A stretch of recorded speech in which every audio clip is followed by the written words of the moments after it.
माणसाची सध्याची अवस्था कशी झाली आहे याची थोडी समीक्षा करायची झाली तर कस्तुरी मृगाची गोष्ट ऐकावी लागेल.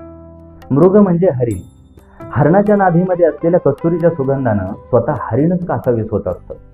स्वतःच्या नाभीमध्ये असलेल्या त्या सुगंधाच्या शोधात बेभान होऊन चहूकडे सैरावैरा पळणारा तो मृग अक्षरशः खडकावर डोकं आपटून स्वतःच्या विनाशाला सामोरं जातो.